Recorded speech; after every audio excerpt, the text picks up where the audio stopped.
Invited Eric and Lucy to come stay with us. It'll just be for a little while until they get back on their feet. Now here is the point at which I should have seen it coming, but did not. I just nodded along, thinking, okay, whatever. They'll stay for a while and then find their own place. What I didn't realize was that this was only the beginning of the pandemonium. My parents didn't specifically ask if I was okay with their moving in. They simply informed me after they had already welcomed them. I was still absorbing everything when Eric and Lucy arrived at our door a week later, luggage in hand, looking like they were moving in for the long haul. So, here's the deal. They move in, and it is immediately evident that they intend to stay indefinitely. I can already feel the stress building up because I pay for everything. Groceries, utilities, mortgage, you name it, and now I have 2 additional people to feed and care for. Nobody even asked if I was fine with it. They simply moved in as if it were the most natural thing in the world. Don't get me wrong, I adore my brother, he's family after all. But Eric isn't exactly the most responsible person in the world. He's the type of guy who always finds himself in difficult situations and then relies on others to help him out. And Lucy? She's polite enough, but she has an entitled attitude that bothers me, as if since she's pregnant, she immediately gets special attention from everyone around her. But this is when things get really twisted up. Lucy begins making these tiny comments a few days after they move in. You know, the ones that appear harmless, but are actually very unpleasant. She'd remark things such as, "This place is so big, it must be hard for you to clean it all by yourself." Additionally, "I can't wait until the baby's here, we're going to need a lot of space for all the baby stuff." I didn't think much of it at first, but then came the surprise. Eric and Lucy approached me one evening after I had finished a long day of work and asked if we could talk. I was thinking, all right, maybe they're going to apologize for taking up space and eating all the food without offering to help. But, nah. Instead, Lucy casually states, "So we've been thinking it would make more sense for us to take the master bedroom." I simply stared at her. I couldn't believe what I heard. "We need more space," Eric stated, as if it were simple. "The baby's going to need a lot of stuff, and your room has a walk-in closet and a private bathroom. Now keep in mind that I pay the entire mortgage. The house is in my name. I also pay for all food, and I've been supporting the entire home without expecting anything in return. And now they were asking me to give up my own bedroom. I was floored. I couldn't even answer immediately. It felt like the boldness had hit me all at once. Ultimately, I responded, "Why don't you just take the spare room? It's plenty big, and it's already set up for guests." Lucy was not having it. "But that room doesn't have a walk-in closet, and the baby's going to need space." I stared at them for a few seconds, attempting to remain cool. "I'm not giving up my room," I responded as calmly as I could. "You can have the spare room, or you can find somewhere else to stay." Eric was surprised that I wasn't just caving in, but Lucy was visibly offended. And that's when I understood things weren't going to go well. Okay. So after that awful chat in which Eric and Lucy directly requested me to give up my room, I hoped that they'd realize how foolish they sounded and back off. Who in their right mind would ask the person who pays the mortgage, buys groceries, and keeps the lights on to simply give up their space? But of course, this is not what happened. Over the next few days, I began to notice these small details. For starters, Eric and Lucy were immediately quite comfortable, almost too comfortable. They'd thrown their belongings around the living room, kicked off their shoes near the couch, and Lucy was already discussing where she was going to place all the baby gear, as if the house was theirs or something. I wasn't saying anything yet, but I had a feeling that something was about to happen. So one day, I had to spend a few hours at the workplace. Normally, I work from home, but there are instances when I must attend meetings. Anyway, I go home around lunchtime to get something to eat, and the moment I walk in, I see something weird. My stuff, my personal belongings, is in the hallway. My clothing is piled on the floor. My computer monitor is just sitting there, unplugged, as if someone was in the process of relocating it. My heart is already racing because I understand what this signifies, but I needed to see it for myself. I enter my room, and there Lucy is, standing in the middle of it, packing up the last of my belongings.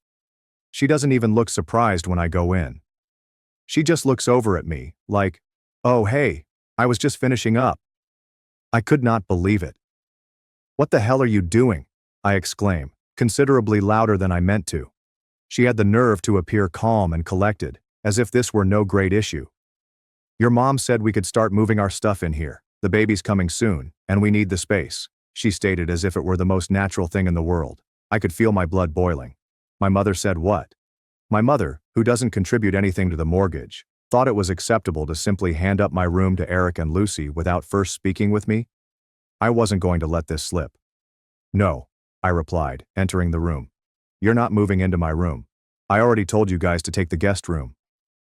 Lucy did not like that. She crossed her arms and gave me this look, as if I was the one acting ridiculous. The guest room is too small for the baby and there's no closet. We need more space. I was not having it. I don't care. You're not taking my room. I'm the one paying the mortgage. I'm the one who's been paying for everything in this house. And you and Eric aren't even contributing anything. If you need more space, you're welcome to find your own place. At this point, I was furious, and I could tell Lucy was also upset, but I didn't care. She did not back down, however. Your mom said it was fine, she said, as if it were the last word. This is where I lost it. I marched back out of the room, grabbed my phone and called my mother, who was not even home at the moment. I didn't even wait for her to say hello after she answered. Mom, did you tell Eric and Lucy they could move into my room? There was a long delay on the other end, as if she wasn't sure what to say. She finally said, well, I thought it would be the best solution. They need the space, and you already have the office. It's not like you're using the room for much. I couldn't believe what I heard. Are you serious right now? I demanded. I pay the mortgage. I pay for all of the groceries. I pay the bills. And you think it's okay if Eric and Lucy just take over my room? My mother tried to calm me down, saying it wasn't a big issue and that we were all family, but I was finished listening. I'm not giving them my room, and if they don't move their stuff out, they're going to need to find another place to stay. Lucy must have heard me, since she stormed out of the room, enraged. You're seriously going to throw us out with a baby on the way? That's when Eric entered. He must have heard the disturbance from outside, since he came in looking very angry. What's going on? He demanded. So I arranged it for him.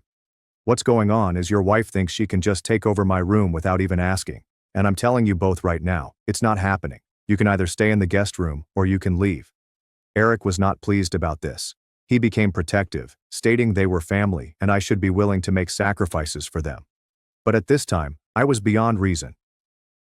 Sacrifices? I'm already paying for this entire house. What are you guys contributing, huh? Nothing. And now you think you can just walk in and take over? The ranting became quite loud at that point, and I believe it was evident that neither side was backing down. My mother tried to call me back, but I ignored her. I was too upset to deal with her justifications. Eric kept going on about how I wasn't being fair, how they had a baby on the way, and how families should stick together during difficult times. But I had had enough. I turned to both of them and said, you have until the end of the day to move your belongings out of my room. If you don't, I'll do it for you. Lucy went out, slamming the door behind her, and Eric stood there, gazing at me as if I were the evil guy. But I didn't care. I wasn't going to let them walk all over me in my own home, especially when I was the one paying for everything. I spent the remainder of the day in my office, attempting to chill off. I didn't want to deal with either of them, and I knew going back out there would only lead to another argument. But deep down, I knew it was only the beginning. They weren't going to take this lying down, and I suspected my mother would get involved again. But I was not going to back down either. Not this time. After Eric and Lucy's fight, I hoped that they'd finally back down. I made it clear. My room was not available, and they could either stay in the guest room or find another place to reside. It seemed quite simple to me. However, not everything went as planned. The following day, I stayed mostly to myself. I wasn't looking for more drama, and I was still seething about how things had turned out. I spent most of my time working in the office, pretending everything was normal. But by the time supper arrived, I could sense the tension in the air. Everyone seemed to be avoiding each other, tiptoeing around the elephant in the room. I did not mind the silence. If Eric and Lucy could finally stay in the guest room without causing any more problems, I believed I could deal with it. But then something happened to send me over the brink. That evening, I entered the kitchen to get some supper. I had bought all the goods, like I always do, but when I opened the fridge, it was nearly empty. I'm talking about food that I bought just 2 days ago. It's gone. I checked the freezer, same result. I knew my parents didn't eat that way, and it wasn't me, definitely. So, who else might it be? Eric and Lucy. They'd probably taken everything without asking. I was already upset, but I attempted to dismiss it, thinking, whatever, I'll just pick up more tomorrow. However, it wasn't only the cuisine. When I went to sit